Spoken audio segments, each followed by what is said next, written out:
바로 성경 말씀 같이 읽도록 하겠습니다. 제가 읽도록 하겠습니다.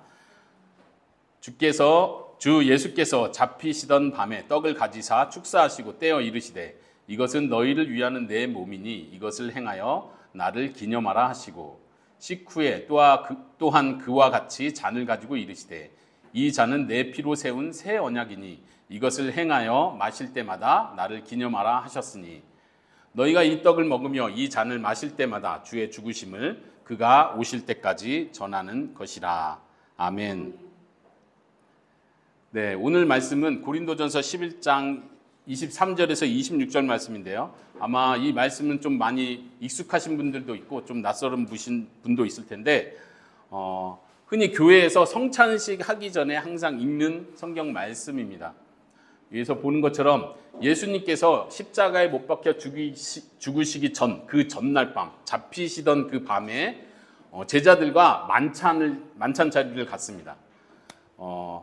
표현은 만찬이지만 사실은 이제 유월절 식사 자리예요. 이스라엘의 유대인들은 매년마다 아주 중요한 절기를 지켰는데 우리나라에 마치 추석, 설날처럼 아주 큰 명절인데 그 가장 큰 절기가 유월절입니다. 예수님이 잡히시고 십자가에 못 박히시던 바로 그때가 유월절 절기 때였습니다.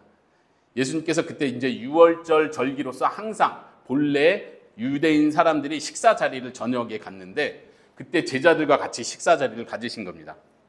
그리고 우리가 지금 말하는 떡을 떼고 이제 빵이라고 표현하겠습니다. 빵을 떼고 포도주를 마시는 것을 통해서 예수님께서 앞으로 살이 찢기시고 피를 흘리는 것이 어떤 의미인지를 제자들에게 명확하게 가르쳐 주신 그 내용입니다. 여기 빨간색으로 표현된 부분이 예수님께서 하신 말씀이죠. 이것은 너희를 위하는 내 몸이니 이것을 행하여 나를 기념하라. 그러니까 예수님께서 유월절 식사 자리에서 빵을 떼셔서 우리가 바로 할 텐데요. 빵을 떼셔서 제자들에게 나눠주시면서 이거를 먹어라. 본래 유월절에는 그런 절차가 있습니다. 식사 절차가 유월절 절차가 따로 있는데 빵을 떼는 건 똑같은 행사예요. 똑같은 절차인데 예수님께서 여기서 말씀을 하시는데 이것이 내 몸이라고 말씀을 하시는 거예요. 굉장히 큰 의미를 담고 있는 거죠. 어쩌면 제자들 입장에선 처음으로 유월절 식사는 매년마다 했는데 처음으로 유월절의 빵이 이게 내 몸이다 하면서 주고 받은 경험은 아마 제자들 입장에서는 처음이었을 거예요. 처음일 수밖에 없죠. 예수님께서는 그렇게 말씀하십니다.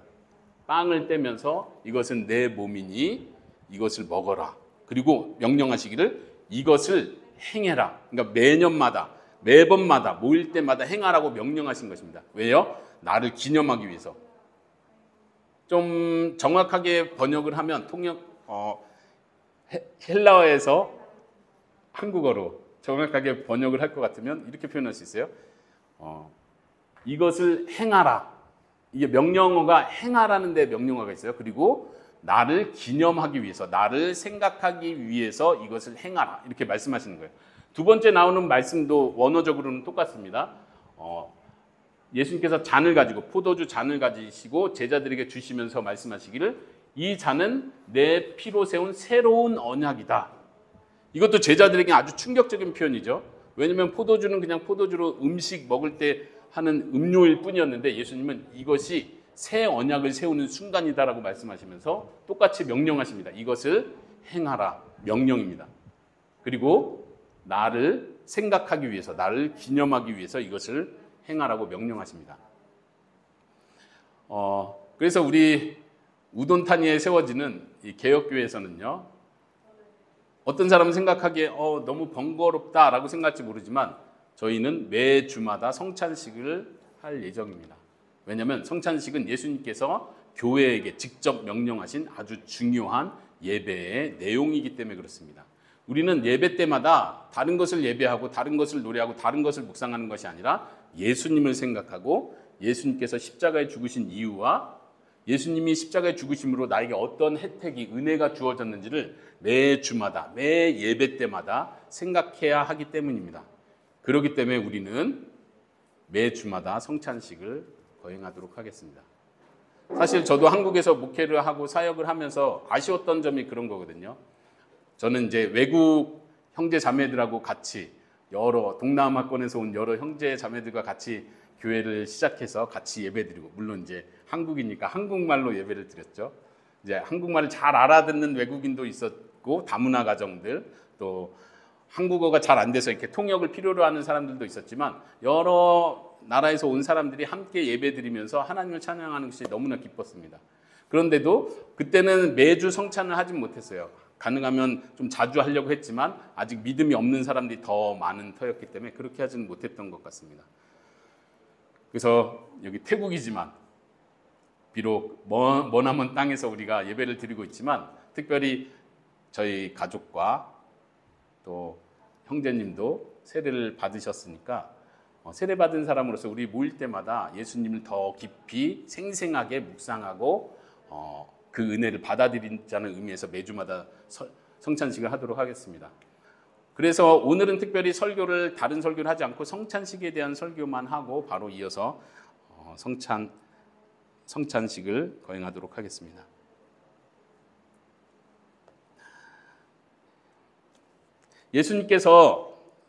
예수님의 몸과 피가 되는 빵과 잔을 제자들에게 주시면서 이것을 먹고 마셔라, 이것은 내 몸이고 이것은 내 피다 라고 말씀하실 때, 예수님은 단지 어떤 상징적인 도구를 우리에게 주신 것이 아닙니다. 다시 말하면 이거는 내 몸을 상징하는 거야 라고 말하면서 주신 게 아니라는 거예요. 다시 이 잔도 마찬가지예요. 이것은 내 피를 상징하는 거야. 이건 별 의미가 없는데 상징하는 거니까 나를 생각해, 이렇게 말씀하신 게 아니라 이것은 내 몸이다, 이것은 내 피다라고 말씀하십니다. 예수님께서 이렇게 말씀하시기 때문에 우리는 성찬식을 할 때 가볍게 생각할 수가 없습니다. 그냥 많은 사람들이 생각하는 것처럼 성찬식 아주 중요하고 좀 성스러운 예식이고, 예수님의 죽으심, 피 흘리심, 예수님께서 십자가에 돌아가신 거 생각하면 또 슬프기도 하고 마음이 무겁기도 하지만, 이거는 그런 큰 의미가 있는 의식이구나 라고 생각하기 쉽지만, 단지 의식으로 생각해서는 안 됩니다. 예수님께서 단지 예배 시간에 너네도 의식을 만들어라, 유대인들이 이런 예식이 많은데 이제 교회가 세워지면 너네도 새로운 예식을 만들어라 라는 차원에서 이 성찬을 우리에게 명령하신 것이 아닙니다. 예수님께서는 우리에게 이것이 내 살이고 내 피인데 이것을 너희가 먹음으로 영생을 얻고, 이것을 먹음으로 나와 하나가 되고, 이것을 먹음으로 너희가 영육간의 영양을 공급받는다라고 말씀해 주시는 것입니다. 제가 중요한 말씀, 예수님께서 하셨던 요한복음의 말씀을 여러분들께 읽어드리도록 하겠습니다. 예수님께서 이렇게 말씀하십니다. 요한복음 6장에 보면요, 나는 하늘에서 내려온 살아있는 빵이다. 사람이 이 빵을 먹으면 영생하리라. 예수님께서 자신을 가리켜서 내가 하늘에서 내려온 빵이래요. 그리고 나를 먹어야 영원히 살 수 있다고 말합니다. 물론 우리는 이제 기독교 안에, 교회 안에서 이렇게 설교 시간에 이 말씀을 들으니까 은혜스럽고, 그렇죠, 예수님 때문에 내가 삽니다, 이런 은혜스러운 느낌을 가질 수 있겠지만, 그 당시 예수님께서 유대인들과 이스라엘 사람들, 많은 사람들 앞에서 이 말씀을 하셨을 때 유대인들 입장에서 아주 충격적이고 상상도 할 수 없는 말을 하신 겁니다. 말 그대로 그냥 미쳤나 할 정도로. 왜요? 다시, 나는 하늘에서 내려온 살아있는 빵이다. 사람들이 나를 먹어야 영원히 살 수 있다. 실제로 요한복음 이제 6장을 읽었는데 여기에 보면요, 사람들의 반응이 나옵니다. 이 말을 듣고 유대인들이 이렇게 말합니다. 뭐라고 말하냐면, 이 사람이 어떻게 자기 살을 우리에게 주어서 먹게 할 수 있느냐? 사람들이 당연한 반응이에요. 자기 살을 뜯어 줄 거야? 자기를 먹으라고? 자기를 먹어야 살 수 있다고? 예수님께서 이어서 대답을 하십니다. 요한복음에 보면 예수님 자신을 가리키면서 인자의 살을 먹지 않고 인자의 피를 마시지 아니하면 너희 속에 영생이 없다. 분명하게 말씀하십니다. 다시, 내 살을 먹고 내 피를 마시는 자는 영생을 가졌고 마지막 날에 내가 그를 다시 살리리라.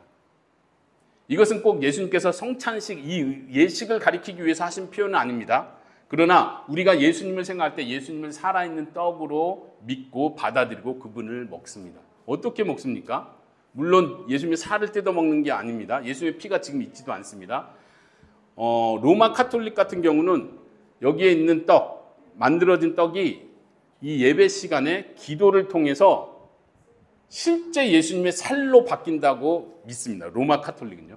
여기 있는 포도즙도 마찬가지로 로마 카톨릭은 기도할 때 이게 실제 예수님의 육체의 피로 바뀐다고 믿습니다. 그리고 실제 예수님의 피를 먹고 실제 살을 먹는다고 생각합니다. 로마 카톨릭의 이런 생각은 잘못된, 아주 이단적이고 미신적인 잘못된 생각입니다. 예수님은 그런 걸 말씀하신 것이 아닙니다. 그런데 우리가 조심해야 될 게 이거예요. 이건 실제 살이 아니고 실제 피가 아닙니다. 그러면 사람들은 생각이, 그러니까 아까 처음에 말한 것처럼 상징이구나. 그냥 이건 진짜 피가 아니고 진짜 살이 아닌데 예수님의 피와 살을 상징하는 그냥 도구로 우리가 생각하면 되겠구나라고 생각하는데 그것도 잘못된 생각이에요. 왜냐하면 우리가 포도주와 빵을 받을 때 우리는 분명하게 예수님의 살과 피를 먹는 것입니다. 여기서 말씀하신 것처럼 먹지 않으면 영생할 수 없다. 먹지 않냐면 그 속에 생명이 없다 하셨는데 우리가 살과 예수님의 피를 마실 때, 먹고 마실 때 우리는 영생을 얻고 영적인, 육적인 강건함을 얻게 됩니다. 그래서 초대교회에서는 예수님께서 부활 승천하시고 제자들이 만들었던 처음 교회, 그리고 그 처음 교회에서 우리가 잘 알고 있는 로마 중세교회로 들어가기 전에, 중세시대에 들어가기 전에 그 초대교회와 고대교회에서는 매주마다 예배로 모일 때마다 성찬식을 항상 했습니다. 이것은 아주 중요했습니다. 제가 처음에 얘기했던 것처럼 예수님께서 명령하셨기 때문에 예수님을 머리로 하는 모든 예수님의 몸된 교회는 예수님의 명령을 당연히 분명하게 지켜야 됩니다. 예수님이 다른 건 명령하지 않으셨어도 이것은 행하라고 명령하신 거예요. 잔을 떼고, 떡을 떼고, 빵을 떼고, 잔을 나누라는 건 예수님께서 주신 분명한 명령입니다. 이 명령을 우리가 지키지 않으면 안 되죠. 초대교회도 그래서 매주마다 모일 때마다 이 성찬식을 했습니다. 물론 지금처럼 이런 예쁜 그릇, 예쁜 어떤 이런 의식적인 형태로 하진 않았겠죠. 그때는, 초창기 때는 그랬습니다. 그냥 주일날 모이면은 같이 식사하는 그 시간에 교제를 나누면서 식사가 끝나고 또 떡을 떼고 예수님께서 하셨던 이 행위대로 이것은 예수님의 몸입니다. 이것은 예수님의 피입니다 하면서 그 자리에서, 식사 자리에서 이렇게 자연스럽게 성찬식을 했었던 거죠. 그러니까 성찬식이라는 의식은 아니지만 그때는 주님의 만찬이라고 불렀습니다. 주님의 만찬은 우리가 다시 행합니다. 떡을 뗍니다. 그래서 사도행전에 보면은 잘 아시는 것처럼 제자들이 그리고 예수님을 믿는 성도들이 떡을 떼기 위해서 모였다. 이런 표현이 종종 나옵니다. 떡을 떼기 위해서 모였다. 이 말은 그냥 이렇게 친교 시간, 교제 시간 우리 밖에 나가서 같이 밥 먹어요. 이런 의미가 아니라 성찬식, 예수님을 생각하고 묵상하고 예수님 명령하신 그 일을 행하기 위해서 예배 시간으로 모였다는 얘기입니다. 반대로 고대교회에서, 초대교회에서는요, 아무리 주일날 모였어도 성찬식이 없으면, 성만찬, 주님의 만찬이 없으면 그거를 예배라고 부르지 않았습니다. 이해가 되십니까? 오늘날은 좀 다르죠? 오늘날은 1년에 한 번, 두 번, 성탄절 때, 부활절 때, 혹은 또 특별한 행사가 있을 때, 좀 자주 하는 교회에서는 2달에 한 번, 한 달에 한 번 하는 교회는 제가 잘 못 본 것 같아요. 자주 하지 않아요. 그런데 초대교회, 고대교회에서는 성찬식이 없으면 그걸 예배라고 부르지 않았습니다. 심지어 성찬식이 없는 모임은 교회라고 부르지 않았습니다. 성찬식이 없으면 교회가 아닙니다. 그냥 모임이라고 말했습니다. 우리 예수님을 믿는 사람들이 서로 모인 곳, 모였다라고 말하죠. 우리가 잘 아는 거죠. 교회는 뭐예요? 예수님 믿는 사람들이 모인 곳이요. 예수님 믿는 사람들이 모였으니까 교회라고 우리는 흔히 그렇게 배우고 알고 있지만 고대교회에서는 그렇게 표현하지 않았습니다. 다시 정확하게 성만찬이 그 모임에 없으면 그때 모인 그 모임은 교회가 아니라고 말했습니다. 이해하시겠습니까? 이 정도로 성찬은 굉장히 중요한 것입니다. 그래서 저와 또 개혁교회와 개혁주의 노선을 따르는 많은 목사님들은 매주마다 성찬식 하기를 소망하고 강구하고 있습니다. 그래서 앞으로 계속 그렇게 하도록 하겠습니다. 이 성만찬은 예수님께서 우리에게 명령하신 예배의 아주 중요한 요소일 뿐만 아니라 예배의 절정이라고도 할 수 있습니다. 예배의 클라이막스죠. 왜요? 예배는 예수님을 높이고 우리를 구원하신 하나님을 찬양하는 시간이 예배이기 때문에 성찬식을 통해서 우리는 예수님께서 나를 위해서 무엇을 하셨는지를 생각합니다. 생생하게 생각하기 위해서 우리가 실제로 몸이 움직이고 우리가 떡을 받고 잔을 받고 먹고 마시는 걸 통해서 생생하게 예수님의 죽으심과 그 의미를 생각하게 됩니다. 이제 매주마다 성찬식을 한다고 했는데요. 제가 3가지로 성찬식을 할 때 우리가 무엇을 생각하면서 어떤 자세로 성찬식에 임해야 되는지를 설명하도록 하겠습니다. 첫째는요, 자신을 점검하고 회개와 믿음으로 참여합니다. 다시 말하면 죄가 있는 상태로 성찬식에 참여하면 안 됩니다. 회개한 후에 성찬식에 참여해야 합니다. 어떤 사람은 이렇게 생각하죠. 일주일 동안 너무나 죄를 많이 져서 내가 예수님 믿고 세례를 받긴 했는데 지난 일주일을 되돌아보니까 너무 죄가 많아서 이번 주 성찬은 참여 안 하는 게 좋을 것 같아요. 왜냐하면 자신을 살피고 성찬에 참여하라고 했는데 저는 죄가 너무 많아요. 이렇게 하시는 건 잘못된 태도예요. 왜요? 자신을 살피고 회개하고 참여하라고 말씀드리고 있습니다. 우리가 예배 시간의 앞부분에서 십계명을 묵상하고 하나님께서 나에게 이런 걸 명령하셨지 자시 상기하고 언약을 갱신하는 마음으로 십계명을 읽고 참회의 기도를 했던 것처럼 매 주마다 우리는 예배 시간마다 우리 자신을 살피고 회개하는 마음을 가져야 됩니다. 그리고 더 중요한 거는요, 회개할 뿐만 아니라 하나님께서 예수님 때문에 나를 용서해 주셨구나. 내가 나름대로 또 착하게 살려고 하니까 나를 용서해 주시는 게 아닙니다. 내가 기도를 간절하게 회개를 간절하게 했기 때문에 나를 용서해 주시는 것이 아닙니다. 예수님께서 나를 위해서 내 죄를 대신해서 십자가에 죽으시고 예수님께서 내가 받아야 될 형벌을 대신 다 받아주셨기 때문에 우리는 하나님으로부터 죄의 용서를 받는 것입니다. 이것에 대한 확신이 있기를 바랍니다. 이것이 이제 2번째 자세로 이어집니다. 첫 번째는 자신을 살피고 회개하라고 했습니다. 2번째는요, 예수님께서 나를 위해서 해주신 일을 생각하고 묵상하는 가운데 성찬에 참여합니다. 그게 무엇입니까? 금방 말한 것처럼 예수님께서 왜 살이 찢기셨습니까? 예수님께서 왜 십자가에 달리셔서 왜 피를 다 쏟아내셨습니까? 그거를 생각할 수 있는 아주 좋은 시간이고 아주 분명한 시간입니다. 생생하게 경험하고 체험할 수 있는 시간입니다. 예수님께서 여러분들을 위해서 무엇을 하셨습니까? 예수님께서 나를 위해서 해주신 일이 무엇입니까? 아까 표현했듯이 나는 죄를 졌습니다. 그리고 하나님은 죄를 너무나 싫어하시는 분이십니다. 작은 죄 하나도 놓치지 않고 분명하게 공평한 재판관으로서 심판하시는 분입니다. 내게 있는 그 죄 때문에 나는 하나님의 벌을 받아야 되는데 그 하나님의 벌을 예수님이 대신 받아주신 것입니다. 이것이 예수님이 하신 일입니다. 십자가에서 하신 일이 바로 그것입니다. 이것이 복음의 핵심이고 성찬식을 할 때마다 우리는 그것을 분명하게 생각해야 됩니다. 다른 것 때문에 슬퍼하고 다른 것 때문에 내 마음이 감동돼서는 안 됩니다. 어떤 사람들은 성찬식 할 때 이 잔을 받고 이게 예수님의 피지. 맞아, 예수님 영화 그 패션 오브 크라이스트 보니까 너무 잔인했어. 그러면서 예수님은 얼마나 아팠을까 이러면서 막 울면서 예수님을 불쌍히 여기면서 얼마나 아프셨을까 나 때문에 예수님 죄송해요 너무 아프셨겠다. 그러니까 예수님을 위로하고 예수님을 슬퍼하는 태도로 성찬에 참여하는 게 아닙니다. 우리가 믿는 것은 예수님은 부활하신 분이십니다. 하나님의 모든 진노를 받으신 건 맞습니다. 너무 고통스럽고 최고의 고통을 겪으신 게 사실입니다. 그러나 우리가 또한 믿는 것은 예수님은 다시 살아나셨습니다. 왜요? 예수님은 죄가 하나도 없는 분이기 때문에 예수님의 공의로움을 드러내셨습니다. 부활을 통해서 하나님이 살리셨습니다. 그럼 우리가 성찬식에서는요, 예수님 감사합니다. 나를 위해서 내 죄를 대신해서 벌을 받아주셔서 감사합니다. 오늘 성찬 참여할 때 그런 마음으로 참여할 수 있기 바랍니다. 슬퍼하고 나 죄가 많은데 이런 슬픈 마음으로 참여하기보단 도리어 감사합니다. 예수님의 이 흘리신 피 때문에 나를 위해 찢기신 이 살 때문에 내가 오늘도 살아갑니다. 새 힘을 얻습니다. 감사합니다.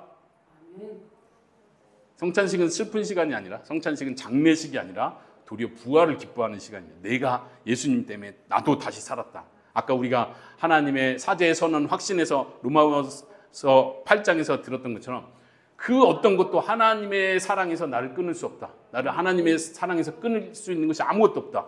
하나님이 나를 위하신다. 하나님이 나의 편이시다.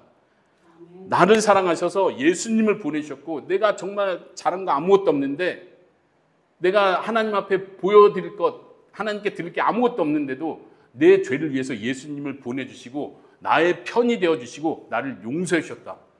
할렐루야, 감사합니다. 이런 마음으로 성찬에 참여할 수 있기 바랍니다. 이것이 두 번째입니다. 그럼 세 번째는 어떤 마음으로 참여해야 될까요? 첫 번째는 뭐라고 했어요? 자신을 돌아보고 회개하는 마음으로. 두 번째는요, 예수님께서 나를 위해서 해주신 일이 무엇인지. 세 번째는 이제는 내가 지금 이 성찬 시간에 예수님을 만날 것을 기대하는 마음으로 참여하시기 바랍니다. 예수님은 지금도 살아계십니다. 우리 눈에 보이지 않지만 예수님의 몸은, 아까 말한 것처럼 예수님의 육신은 지금 우리와 함께 있지 않습니다. 이 살과 피가 예수님의 몸으로 변하는 건 아닙니다. 예수님은 지금 어디 계세요? 예수님의 육신은 어디 계세요? 하나님 보좌 우편에 계십니다. 그리고 예수님은 곧 다시 오실 것입니다. 육신의 모습으로, 몸을 가진, 우리와 똑같은 몸을 가지신 그 몸으로 하늘에서부터 다시 오실 것입니다. 우리는 그것을 믿고 고백합니다. 예수님이 오실 때까지 예수님을 향한 믿음을 고백하는 겁니다. 그리고 이 성찬식을 통해서 예수님, 나는 지금 예수님을 만납니다. 나를 만나주세요. 이러한 마음으로 성찬에 참여할 수 있기를 바랍니다. 우리 성찬 시간에 중요한 순서가 하나 있는데요. 거기 보면은 우리의 마음을 들어 올립니다. 중간에 있다가 같이 그 고백하는 시간을 가질 텐데, 우리의 마음을 들어 올립니다라는 고백하는 순서를 넣습니다. 이거는 고대교회에서부터 계속 하던 그 중요한 표현입니다. 이걸 좀 설명해 드리고 성찬식을 할 텐데요. 아까 말씀드렸듯이 로마 카톨릭이 믿는 것처럼 예수님의 몸이 이 땅으로 내려오는 게 아닙니다. 예수님이 재림하시는 게 아니에요. 예수님의 몸은 하나님 보좌 우편에 계십니다. 그리고 나중에 재림하실 것입니다. 다시 오실 것입니다. 그러면 우리가 고백하는 건 이 성찬 시간에 우리의 몸과 마음과 영혼을 하나님께 향합니다. 우리의 마음을 믿음으로 하나님께로 올려드립니다. 우리가 예수님을 만나고 예수님과 교제한다고 할 때 우리가 예수님께로 가는 거예요. 하나님 보좌로 나아가는 거예요. 이해하시겠습니까? 그래서 성찬식은 하나님께 가까이 가는 시간, 하나님을 만나는 시간, 예수님을 만나는 시간, 교제하는 시간이 되는 것입니다. 네. 이 세 가지를 기억하면서 바로 이어서 성찬식을 거행하도록 하겠습니다.